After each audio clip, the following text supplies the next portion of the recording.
Hi, good afternoon. We want to thank all of those that are participating and taking time during your lunch hour to attend the webinar. I want to introduce our group. First, I am Deborah Ward-White, and I'm a member of the Colorado Behavioral Health Transformation Council, the Under 26 Transitions Work Group, also the Director for Colorado Multi-Ethnic Cultural Consortium. The title of our webinar today is Domains of Life, Framework for Service Delivery.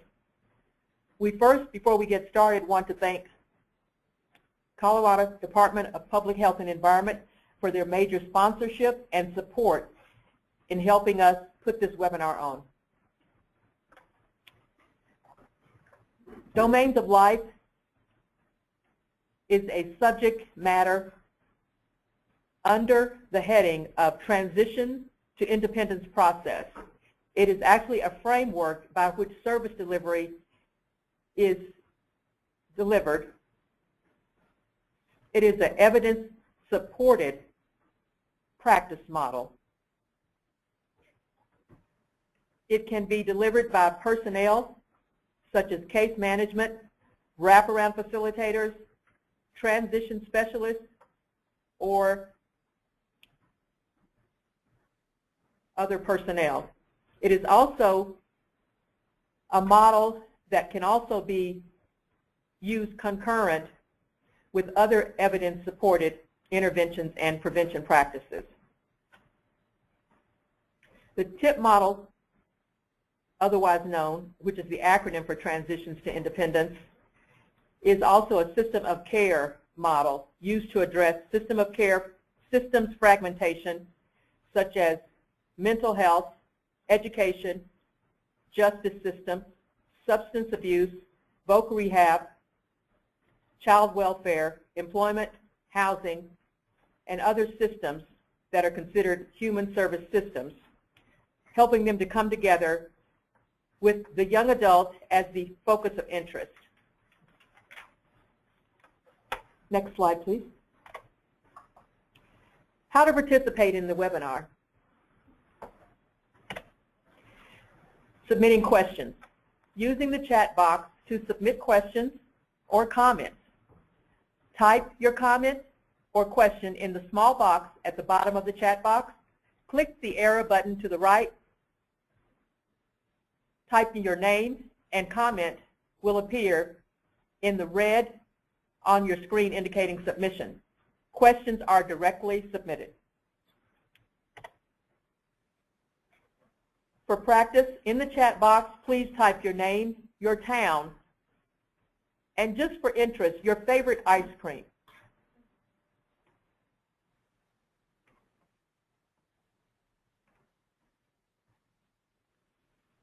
Okay.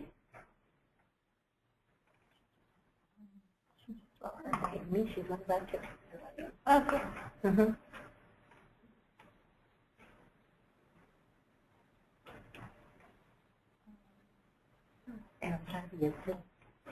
Looks like Cal Hoseman likes chocolate and peanut butter. Barb Palmer likes chocolate. Lawrence Coleman likes strawberry. Ollie Harvey likes vanilla. I do too.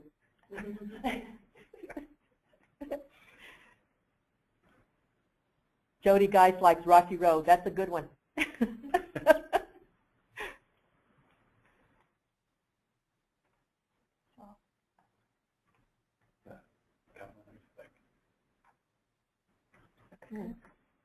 Oh, hi, Bill. Bill likes butter pecan. That's a good one, too. Rhonda Conger likes lime. Very refreshing. All right. That's interesting. Thank you.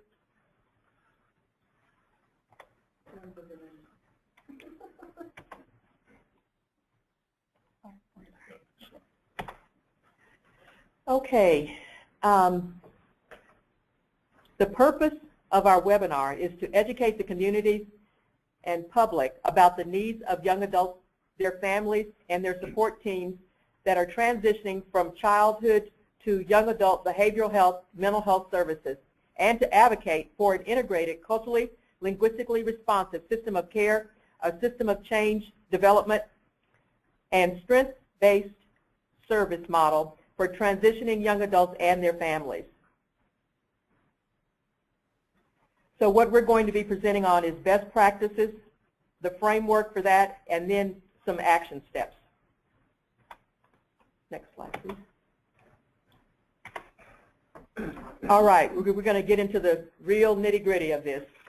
Domains of life, the service delivery framework. You'll notice that in the very center it says young adults and families. We also like to add peers and support teams. The center focus is the young adult. The young adult brings to the table in the planning process his or her goals along with his support team. The young adult guides this process. He or she lets everyone else in the planning, on the planning team know what his or her plans are, what is the first domain that he or she needs to address. This is a needs-based model, not a diagnostic model. It is driven by the needs of the individual young adult. Then, of course, at the very heading is the behavioral health or mental health service domain. This is at the very head based on the fact that this particular framework is to focus on the population at hand, which is the young adult transitioning age population with behavioral health or mental health needs. 60% of youth and young adults that are in certain systems such as the justice system and or child welfare system meet criteria of those that have mental health and substance abuse disorders. And then of those that do have the disorder, 30% of those experience disorders so severe that the ability to function is seriously impaired. So it is of our interest to focus on the development of a system of care for the transition age population. The next focus domain is financial and medical coverage. This particular domain is in reference to things like health care, insurance, Social Security benefits, Social Security disability benefits, Medicaid, and then let's not forget the Health Care Reform or Affordable Health Care Act, which is HB 09-1293 for us in Colorado, where at this point the young adults with a low income or a standard below 133% the poverty level is eligible for Medicaid coverage or health coverage. The other opportunity for this particular domain is to develop credit education for the young adult.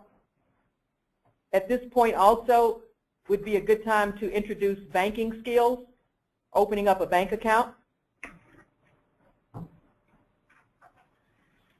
The next domain, education and or vocation. Post-secondary or higher education is a need and should be a right for every human being in the United States. Also, if that individual does not desire to go to college or junior college, it's always good to explore vocational training. The thing that people fail to realize that no one wants to wake up every day and not have a way to make a living, not have a skill, and the desire for knowledge is always a motivator. The next domain is healthcare. And this is inclusive, of course, of dental as well as physical or medical care, but this also includes exercise programs, nutrition, and also a pattern of setting up a time to rest. a time to focus on one's physical health. The next domain, spiritual/cultural.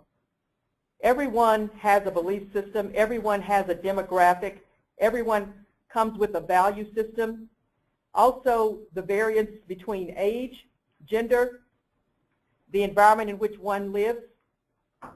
And then let's not forget that the strengths and gifts of that individual, which we believe that everyone is put here with a gift and or has developed strengths. So those kinds of things actually serve to drive the plan for the young adult and his support team. The next domain, legal supports and services. This not only is to cover support in the criminal justice system, such as an attorney, but it also includes the opportunity to set up guardianship for the individual, having the conversations around setting up power of attorney, getting documentation and ID changed. Colorado ID is something that we are expected to have, whether that is just a Colorado state ID or a driver's license. And then, of course, under safety, this is the opportunity to set up a special needs plan, a plan in which you can actually come to a point of getting agreements with members of your support team and other friends around helping you support your wellness plan. And then also the safety plan in the event that there is an emergency. The next domain, recreational and social supports. Very often we leave out recreational and social, and that just happens to be one of the norms that exists in the care system around mental health or behavioral health for young people. It was never encouraged, but we find in order for an individual to be whole and healthy that you do need to think about goals, dreams. You need to be able to communicate and socialize. You should be able to have a set of friends and associates in which you interact, always being open to meet new people, interfacing with new people. And the interaction with others also helps you stay on track with whatever your goals and objectives are, and also the support within the journey that you're taking through life. It becomes very relevant when you have a healthy social network. The next domain is residence/transportation.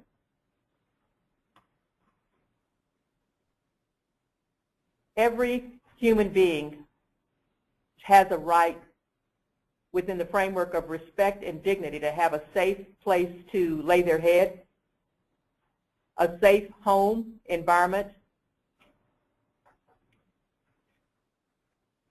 and transportation serves to help that young person with independence and being able to access community resources. Exploring living options such as Section 8 housing, going through the Homeless Coalition or the Department of Housing is an opportunity once the child turns and finds himself seeking adult services.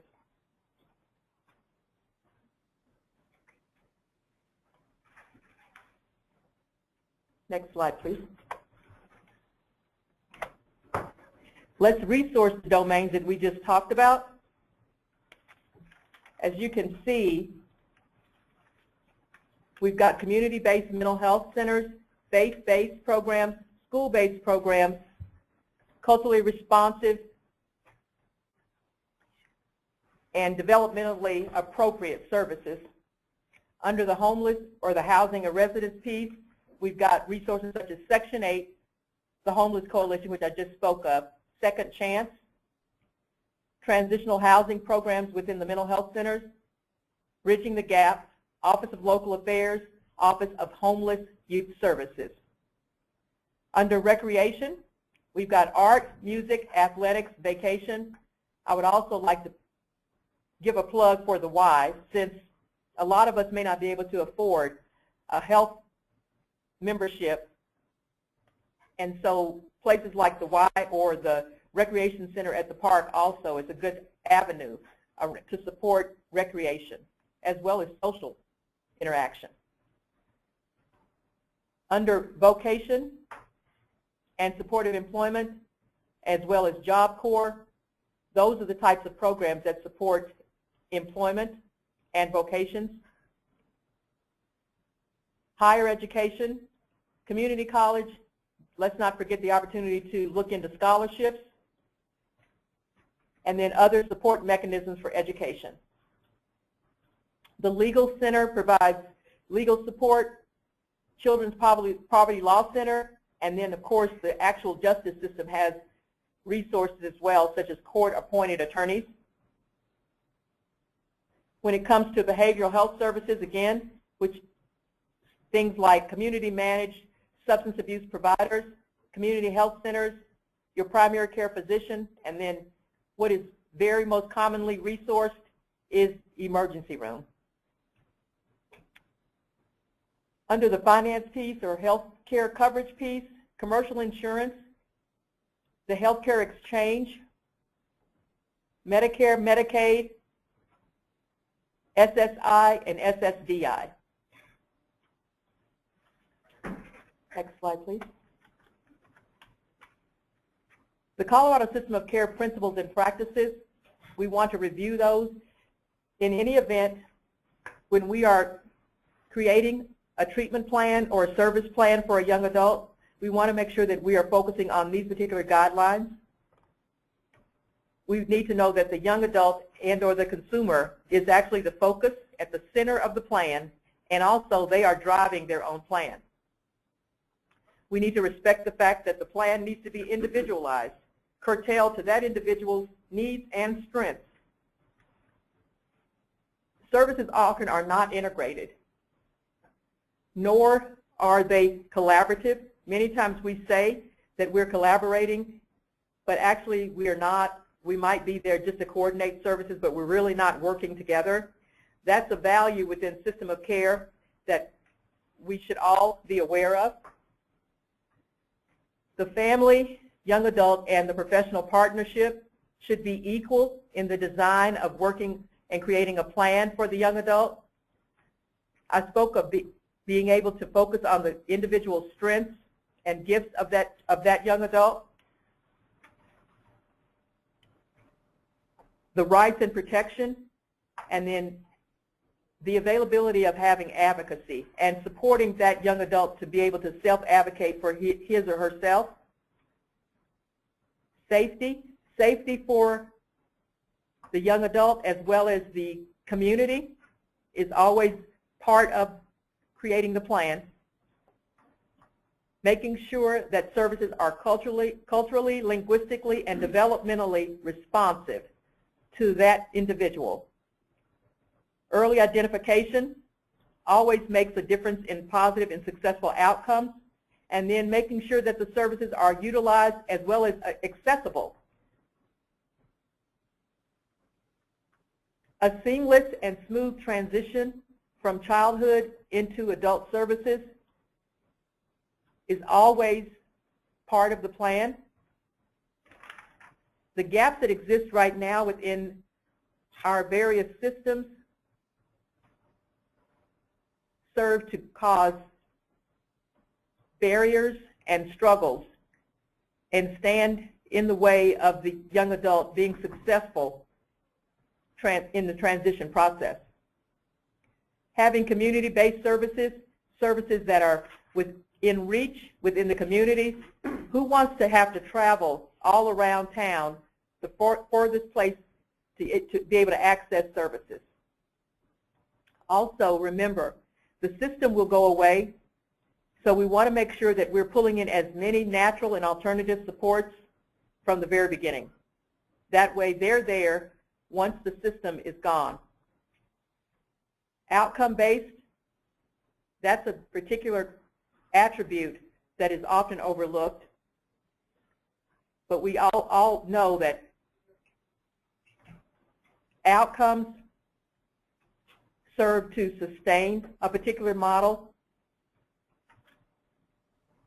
The cost-responsive component is also a very relevant piece when it comes down to system of care.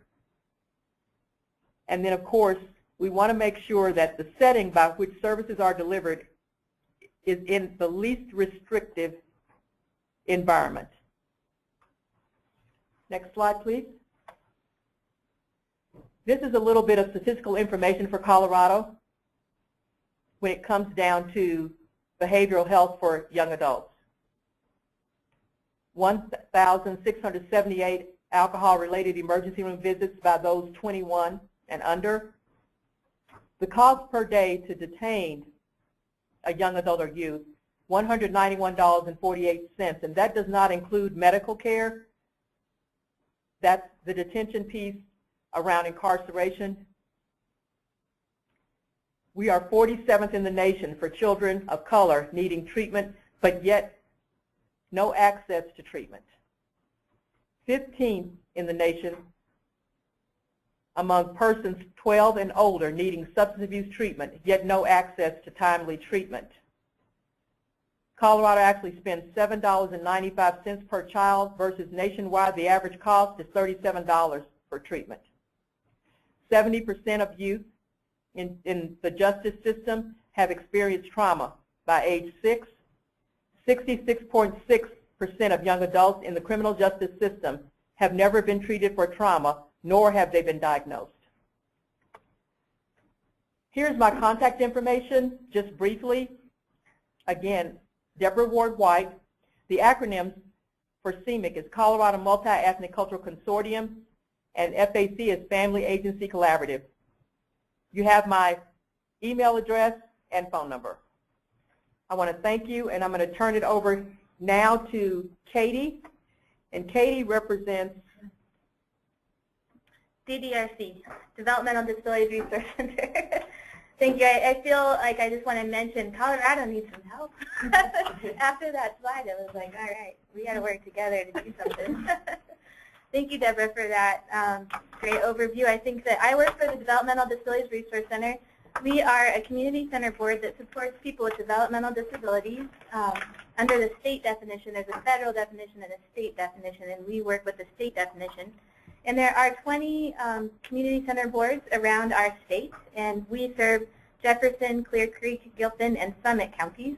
So if you're wondering where your CCB is in your county, just look for that. You can actually go to an Alliance website and find the CCB for you in your county. But also, actually, now I should just mention quickly that people can use different CCBs. So if you live in Arapahoe Douglas, you can choose to work with DDRC if that's your choice. We want to provide leading edge services to create opportunities for people with developmental disabilities and their families to participate fully in the community. And I think that that is exactly what Deborah was talking about. We work with a lot of people that have a developmental disability but are also described as having mental health challenges and need behavioral health services. And we provide services for people from birth until end of life, but the transition age is definitely an important one. We have different resources, but primarily we help people with the Medicaid waiver programs.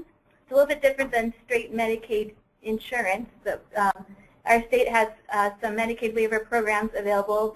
In this particular age group, a lot of people are waiting for those services, so that makes it a big challenge for folks. They kind of leave maybe the child sent services and go out to the adults, and it's confusing and it's hard, and people have very limited resources open to them. So I'm so happy that we want to collaborate and work together and get people connected. We have two waiver services. One's called SLS, Supported Living Services, and that is where people get help kind of at work, at home, in different ways, and it's a little bit less of the budget than somebody would get in a comprehensive waiver, which is 24-hour group home type support. We also have a behavioral health team at DDRC, and there's a quote that I found on the internet that I really liked a lot, and I feel like it describes what a lot of the young people we meet are going through. And the quote is, "It's not what I've been through in my life that defines who I am. It's how I got through it that makes me the person I am today." And that's what we want to support people with. We want to meet them in their challenges, help them figure out where they want to go, and take into consideration all the different things that they might need. They might need some medication things. They might need core coordination with not just the doctor, but maybe there's somebody at the recreation place that knows who they are that can also help. How can we team up to help those people get to where they're going? We also really wanted to provide training to families and other people that are providing care for the young individuals. So if you find a way that there's a behavior health plan that works for you, how can you make sure that other people know how to support you through that? And social skills groups are a very important piece of people learning how to interact with each other, and that helps with friends, that helps with work, that helps with going to college, that helps with all kinds of things. And again, we really want to make sure that we're coordinating with many agencies. And I just want to mention quickly at DDRC we have a unique thing that I think again fits really well with what Deborah was talking about, and it's called the DDRC Self-Determination Initiative. And I did have a handout that's on our new blog, thanks to Annie, that talks a little bit more in detail about the Self-Determination Initiative. But I wanted to mention it here because it really helps us work with different young people to figure out who they are and where they want to go, and that fits in with the self-advocacy. A lot of times we meet people that are pretty confused. They're moving from a place where people kind of told them what they were going to do to now trying to figure out what they want to do. And a lot of it is making mistakes, figuring out what you don't like so that you can figure out what you do like, and then figuring out how to advocate for yourself to say, this is who I am, and this is what I want, and this is what I want to do.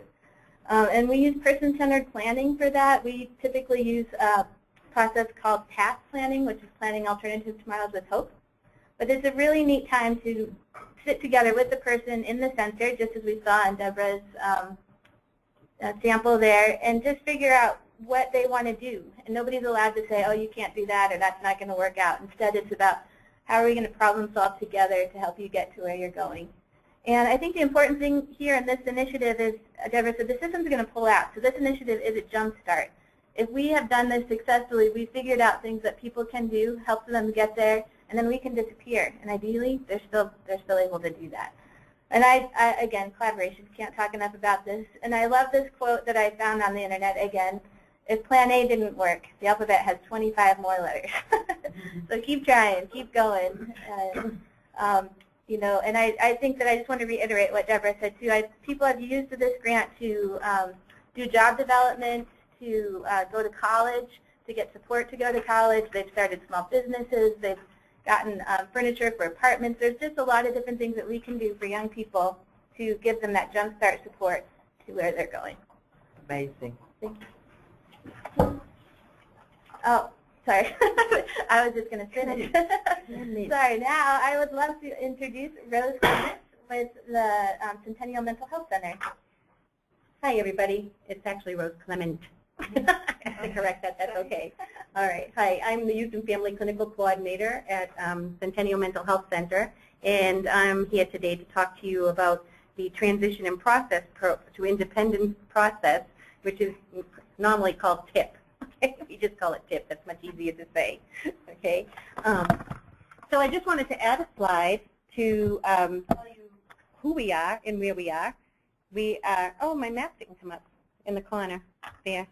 The graphic didn't come up showing our map, but we cover 10 counties in northeast Colorado, and this is just some of the statistics about the area that we cover. Okay. Centennial Mental Health is also the Medicaid provider for this area. Even though we do accept private insurance and CHP+, and we also can accept clients on a sliding scale fee. Right. Wanted to talk a little bit about, I wasn't going to go over this slide, so you can go to the next one. Thanks. I wanted to talk a little bit about how we implement the TIP program at Centennial Mental Health Center. We have all the participants in the TIP program must be open clients with Centennial Mental Health, which means that they have all been diagnosed with a mental illness or a mental health diagnosis. Okay.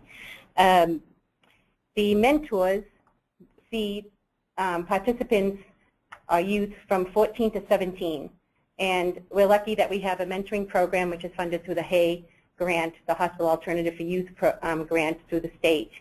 Young adults ages 18 to 25 are seen through our community support program, and the case managers oversee them. The people involved in the community support program are severely and persistent mental ill people, okay, clients.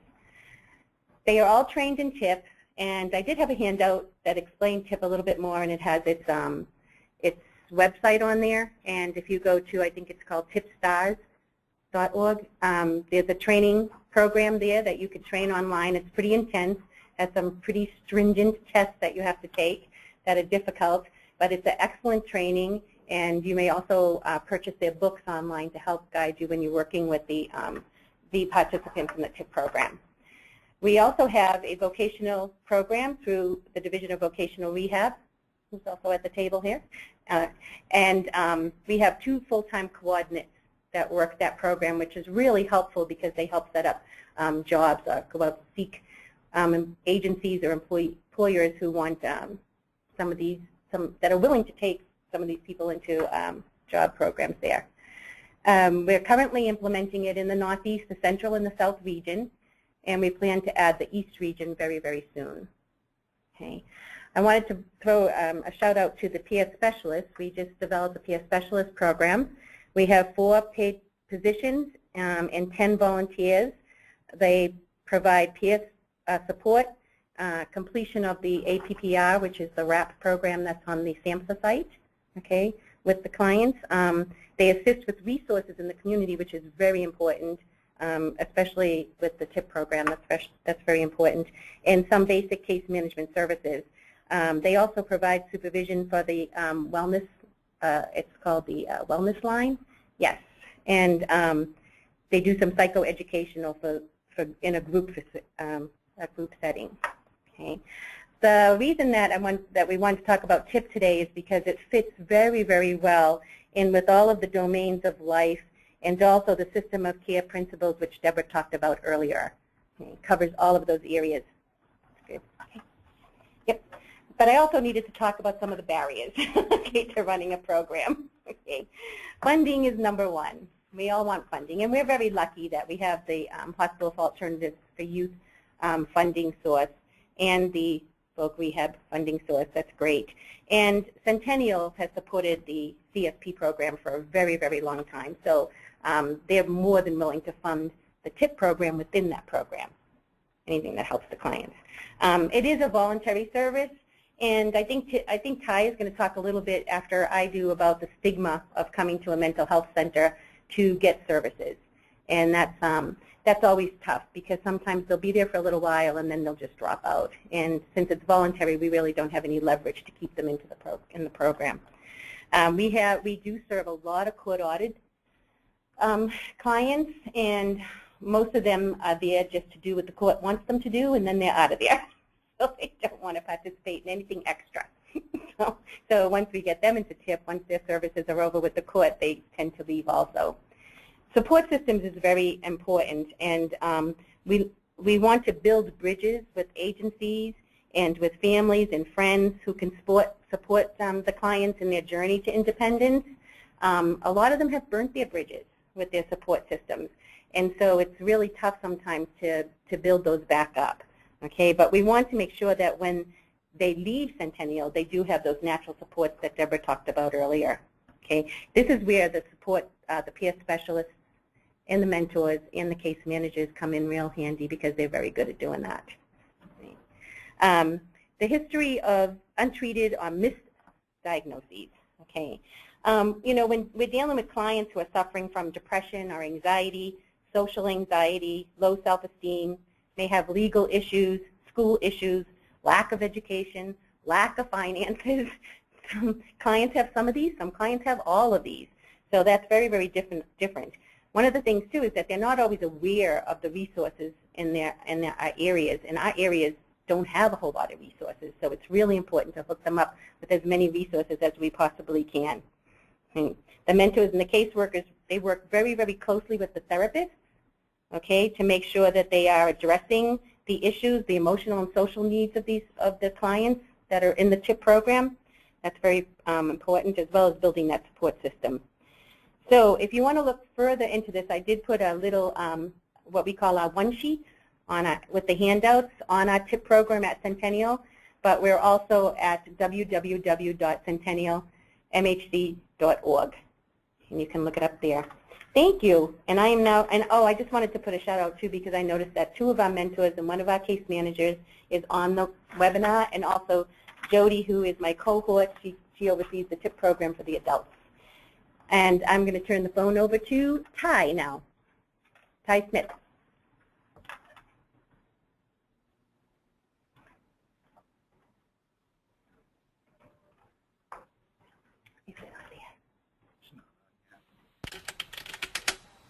Hello, can everyone hear me now? Hi, Ty. Hello, everyone. I'm sorry I'm not there in person. I'm not feeling too well. My name is Ty Smith. I'm the Director of Youth Voice. I'm also a mental health consumer. I grew up in the mental health system, and I'm work in communities rather than systems, which are very aligned to domains. I do some volunteer work for national people as a trauma-informed care consultant, which is also very aligned with domains, because with domains, you're not treating a label or diagnosis, you're trying to help the person with the problems. With trauma-informed care, you're not treating what's wrong with people, but what has happened to them. Excuse me. I work with many youth, both in and outside of systems, and generally I work with a lot of youth who are against the idea of medical model treatment, that they're afraid of the stigma and what the public perception of them and their views on what that sort of treatment is. So if you could go to the next slide, please.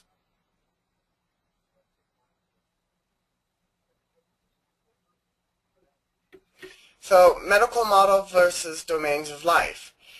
In medical model, the question is the treatment always matching the person's needs? I know for me, a lot of these things weren't true. When I was homeless and very stressed, I would go to my doctor trying to find out what they could do to help me with my housing situation, but they often couldn't do anything for me right away, so they would recommend that I take an antidepressant or an anti-stress medication, and then call them in 2 weeks and tell them what progress I've made in trying to find my own house. Same thing for my depression, which really focuses around that I'm a very lonely person. I don't have the same sort of friends and relationships that a person my age should have, and I really want to have those relationships, but the system solution was to send me to life skills group, where I wasn't really allowed to interact with my peers outside of the group, because it was also generally a treatment area. And a couple more examples were insomnia and being exhausted would equal benzos. And psychosis and delusions equal hospitalization. I'd like to point out that Crazy Diamond, one of the world leaders when it comes to hearing voices and self-harm, they actually promote people listening to their voices and trying to find safer means of taking care of the coping tools that they need. Well, as the system generally makes the situation worse by putting you into a crisis area when you're not generally doing well. The other thing I'd like to talk about is domains of life versus recovery sports. Excuse me a second.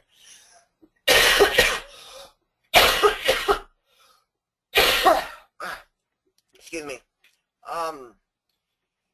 In domains of life, you're really trying to treat the problem and not the illness. Recovery supports are not as culturally competent.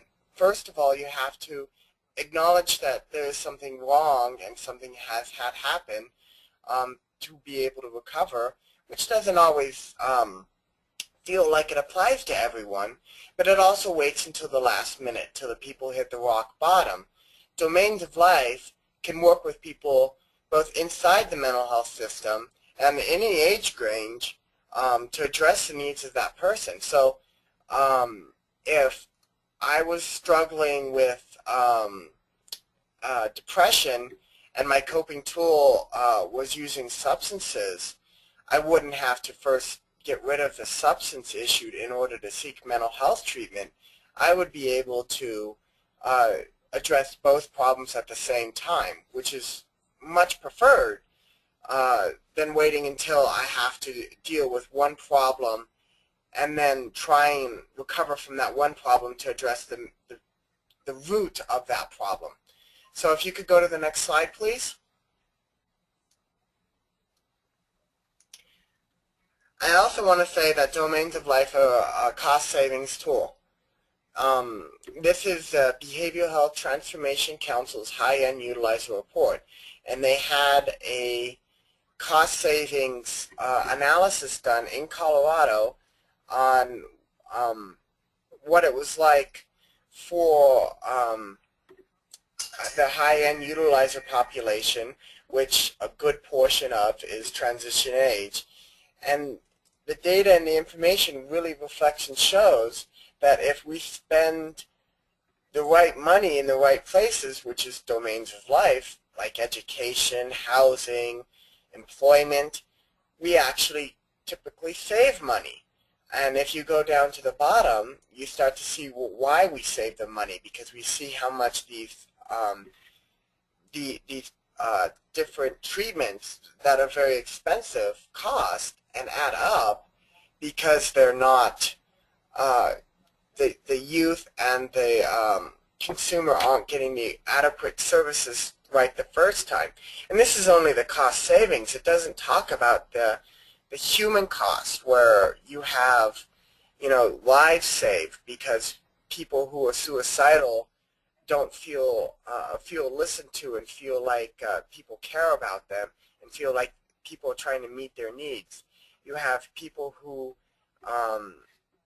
have anger management problems, being able to address multiple areas of their treatment instead of just one treatment, or not having the providers work together on their treatment. So it fits in a lot with the data information sharing and the collaboration of care that Colorado is working so hard on, which is really useful and beneficial towards moving to a behavioral health system, is having a philosophy such as Domains of Life that really address multiple needs of a person rather than individual needs one at a time, and helping them recover from those needs, which is a much longer and more difficult process. Could you go to the next slide, please? So SAMHSA has 4 domains of recovery, which if you look at it and you break it down, are almost identical to our domains. Ours are just a little bit more thought out, and we emphasize and value some of the more things on our domains as needs rather than breaking them into sub-needs. So if you start off with health, it's not just addressing mental health, substance abuse, but physical health, emotionally healthy living, eating right, sleeping right, exercising, managing a person's time and schedule. It's a very broad category that they didn't have a whole lot of information on, but if you look, it addresses a lot of our same categories. Home, I really prefer the word home here, because we have many people who live in systems, and that could be a group home, or it could be a hospital, or it could be couch surfing. It may not be a home. It may just be where they're at the moment. And really focusing on helping that person get that home is very beneficial towards that person's wellness. And if you see, there's a lot of crossover between homelessness and trauma and mental health and substance abuse. So being able to address, one domain actually crosses over to many other areas. Part of home that I really like that they say here is safe and stable. Part of safe is, being able to access the things you need in your community, like Deborah said about transportation, being able to go to your work, being able to go to school, being able to go to the grocery store and pick up the food that you need, being able to visit your friends and families. Stable, having a secured living place, a challenge nowadays. Many people struggle with that secured living place, that they tend to move out or have bad roommates. Purpose, that's another one that's you see broken down a lot, but what I've noticed working with transition age youth is many transition age youth want to have a purpose, and often when I ask them of things that they want to do, they talk about how they want to volunteer and help out their community. And I think that's because, and this is from a personal viewpoint of how I feel, after being dependent on the system for such a long time and being told that I was worthless, being able to give to the community kind of undoes that. And it makes me feel valued, and it makes me feel like I'm a part of the community, and it makes me feel like I have importance, which goes back to that purpose. So purpose is very big, and it doesn't just mean school and work and daily activities and having a support system and people around you. It's also being able to participate, being able to give, being able to show that you have a worth in the community. Excuse me again.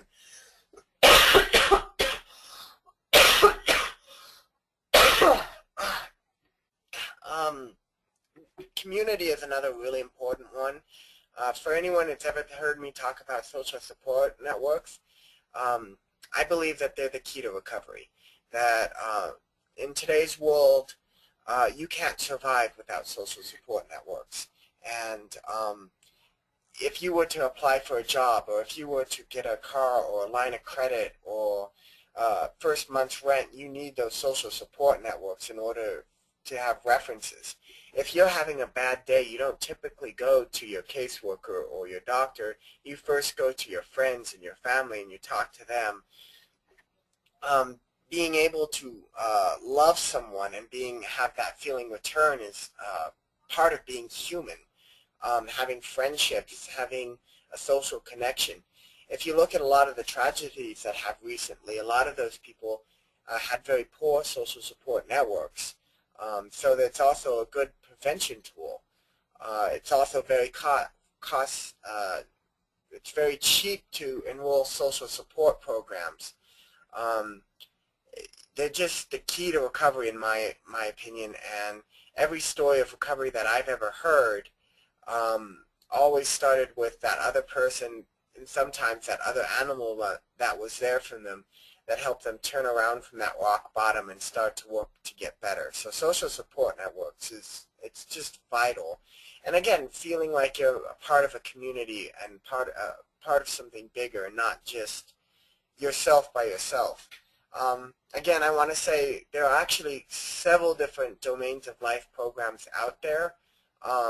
Some of them are targeted towards youth, but a lot of them, well, the thing that makes domains of life so ideal for youth is that they're culturally competent, and that they work with both children and adults, and so they work very well with the transition age youth, particularly ones who are in multiple systems and receiving multiple services. And again, it removes that stigma, that label. So I'll now pass it on to the next person. And again, I'm sorry for not being there. I'm feeling rather sick. Thank you so much. Thank you, Ty. This is Robin Boston. I'm with the Division of Vocational Rehabilitation in our Youth Services and Transition Unit. And DVR fits into the domain of life in the area of employment and career support. So with that said, I'd like just to talk a little bit about DVR and who we are and our School to Work Alliance program. DVR is an adult agency. It's a state agency and statewide, and we assist people who have disabilities into preparing for and obtaining employment. Let's see. So I'd like to talk a little bit about our DVR process. Applicants must be lawfully present in the United States in order to apply for services with DVR. We do have a referral process, and that is where you would contact your local DVR office and ask to have an appointment with a counselor. At that meeting, it's called our application, and that's when the DVR counselor meets with the prospective client and discuss what we do, who we are, and if DVR is the right service for the person. At that meeting, you'd want to bring your valid ID as well as any medical records, some documentation showing that you do have a disability.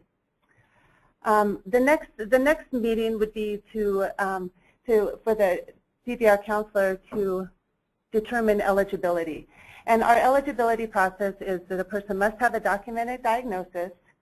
That diagnosis must create a barrier to employment. There is a need for a DVR service, and the person also wants to get a job. After a person has been determined eligible for our services, the DVR counselor will go through a comprehensive assessment process.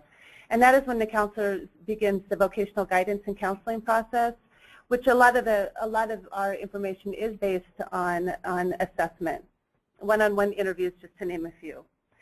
After that appointment, then we start developing our individual plan for employment. And that is when we come up with a suitable employment goal and determine what services will be necessary for a person to obtain or maintain employment. After those services have been delivered, then the person will obtain employment. And at that time, during obtaining employment, we provide any kind of job stability services.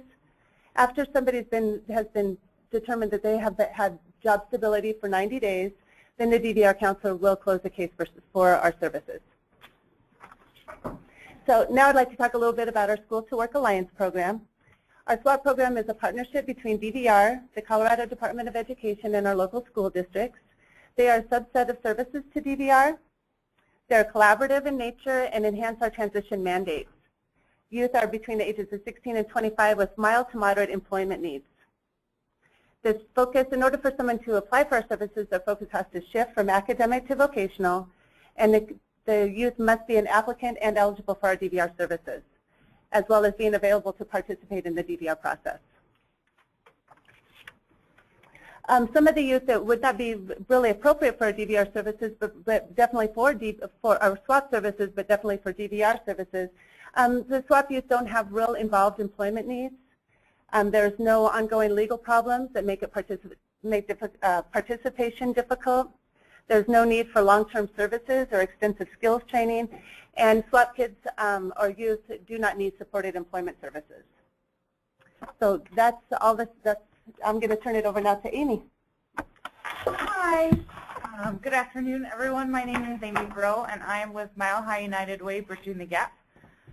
Mile High United Way Bridging the Gap program offers services and support to youth ranging in ages from 18 to 22 who have previously been in foster care and are transitioning to adulthood and self-sufficiency. We have 7 main areas of focus that we work on with the youth while they are in our program. Housing, which is provided by the Family Unification Voucher, which is an 18-month-long housing voucher. Education, we work with the youth in realizing their education goals, whether that's completing a GED, starting at a community college, or going to a 4-year college. They also have an opportunity to participate in the Bridging the Gap Scholarship.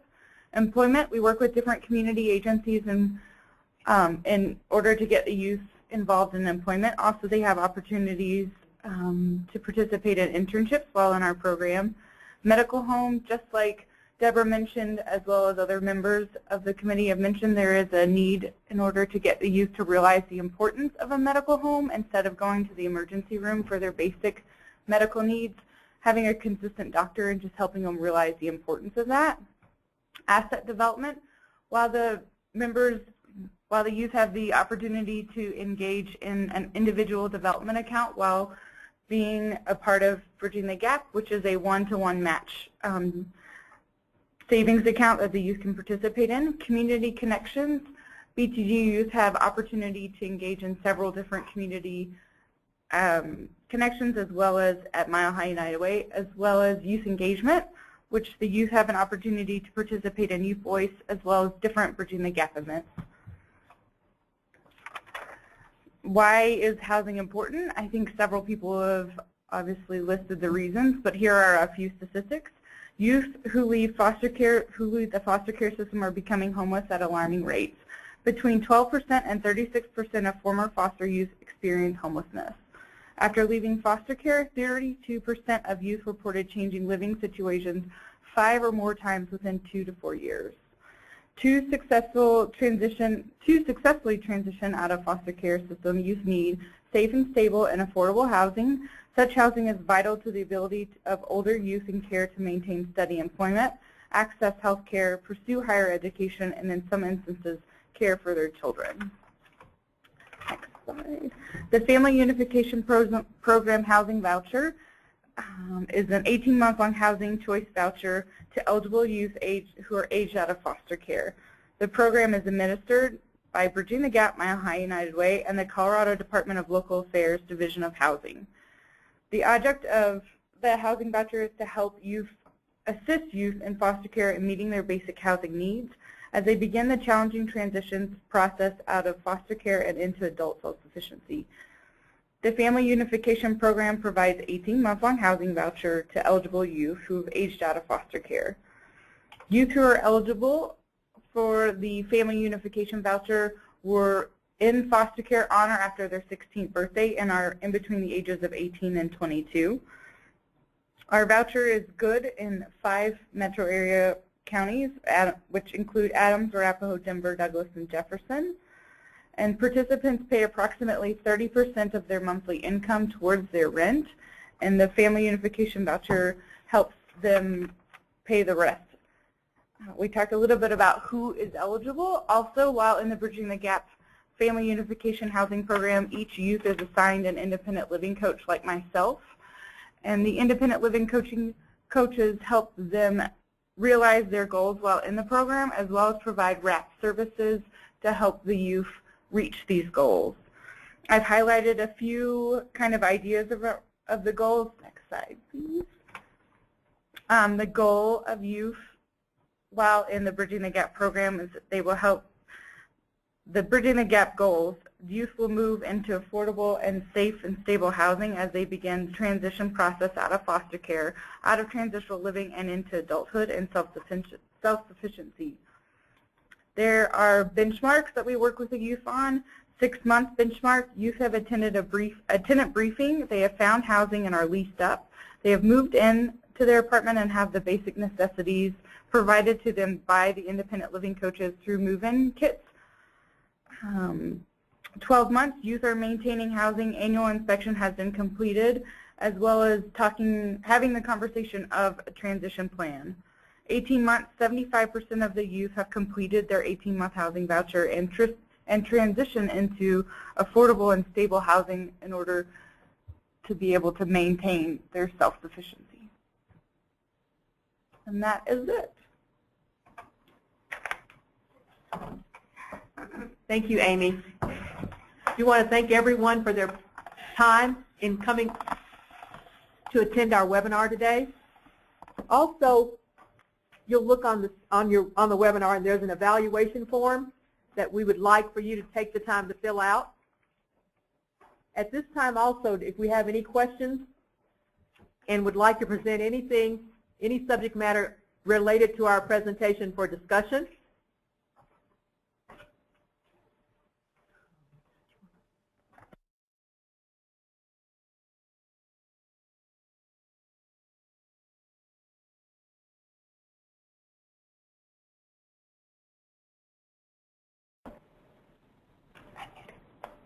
I'm not sure how to unmute them all.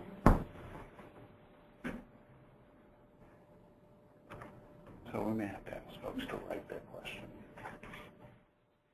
anyone that has questions, if you want to type them in the chat box.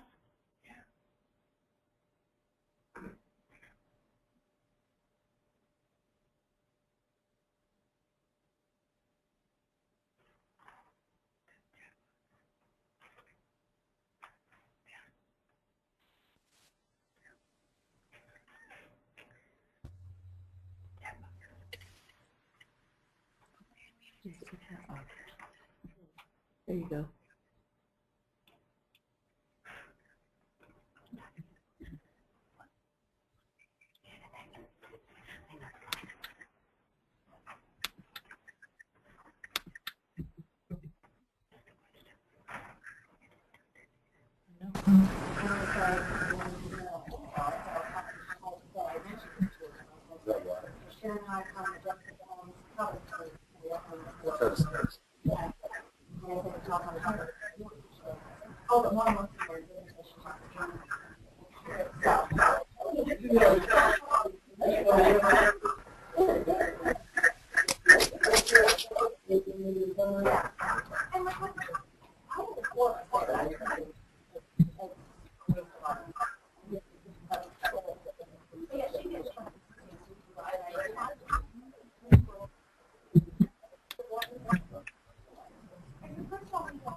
There was a question about if anybody could take the TIP training. Yes, you can sign on the website and you can take the TIP training at no cost.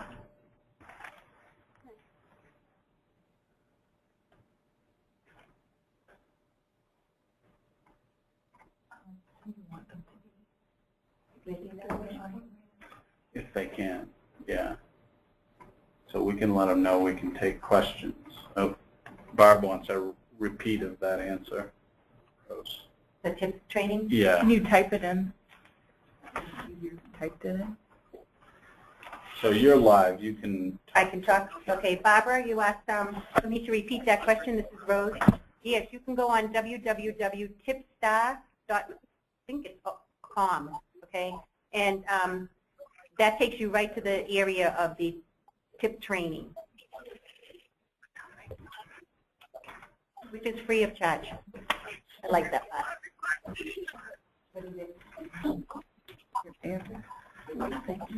So this is Peter. There are a couple other questions that have come across in the chat box, and we just want to make sure we hit them all. One question was about where is the evaluation form located? And we're working with the Colorado Department of Public Health and Education. Just like you got an email on registering for the event, we will send out an email that has the evaluation form for you to fill out. We certainly encourage and want your input. And then her question is, what is out there for young adults who do not recognize until after age 25 that they really do need and want help? What about people who got in trouble with the law before they came to this realization? And we'll just throw that question out to the panelists to respond to. If anybody wants to comment to that, just raise your hand and we'd love to hear a response.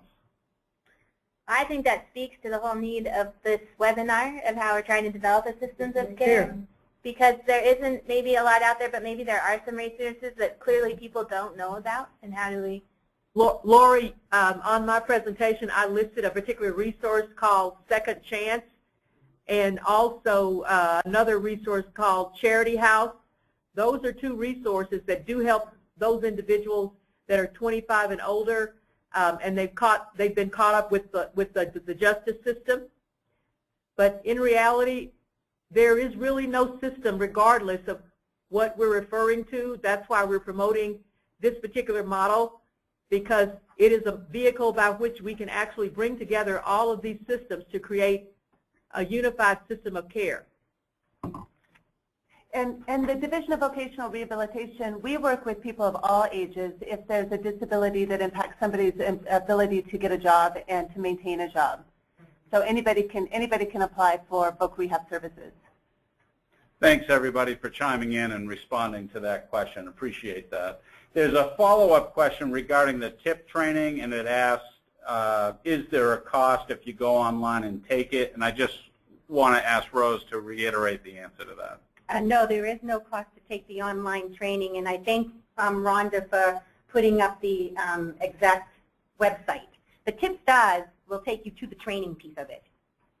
Great. There's different levels of training too. Lori, you asked those two resources, are they available for anyone not in the Denver metro area? Charity House is a state nonprofit that primarily works with those that are coming out of the justice system, out of prison, and Department of Youth Corrections. So we appreciate everybody sort of typing in their questions. We tried unmuting for a while, and I think it created some audio issues. So thanks for continuing to bring your questions through the chat box. I think we have a few more minutes. If there are additional questions for our panelists, please write that in. I did want to add something earlier. I left out that we also work with youth and young adults that have substance abuse disorders also. And we is, can you describe who we are? Centennial Mental Health Center, behavioral mental health. If you have any questions you would like to ask over the audio, you should see a tool. It looks like a hand. So the webinar allows for us to unmute people after they raise their hand. So this way we don't go and unmute everybody, but if you have a specific question you'd like to speak over the audio, we can unmute you if you'd raise your hand.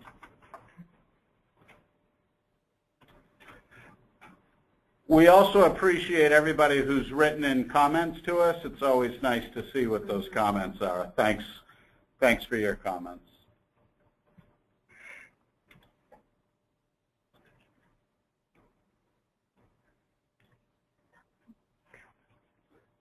So I think as we wrap up here, we'll give the panelists, if they want to make any final comments before we close out the webinar.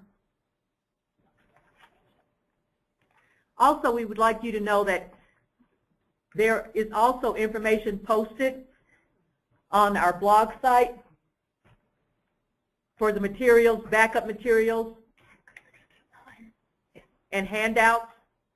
And one thing we'd like to know is if you are listening in a group, could you let us know how many people are in your group so we have those numbers? So as we begin wrapping up here, I think there's a couple concluding items we have. You see Annie's helping us by bringing up the blog that has all the handouts. And so what you see, it says register for our next webinar. Behind that, Annie, is there anything you want to comment to as far as the handouts go? So here on this site, we just wanted to have a place to house all of the webinars and then give information to the future ones and share information. So after this webinar, we will send out an evaluation form to all the participants. It's actually just a Google survey, so if you could please take that. Then here we will start posting all of the other information. The webinar today is recorded, and the video, including the audio and the PowerPoint presentation, will be posted here on this site too. Excellent. So Deborah, is there any final comments you want to have in concluding? No, I would like to thank everyone that's on the panel. Thank you, Deborah. Thank you, Deborah. Nice job. Thank you, everyone on the phone and on the webinar. Have a good afternoon. Bye-bye.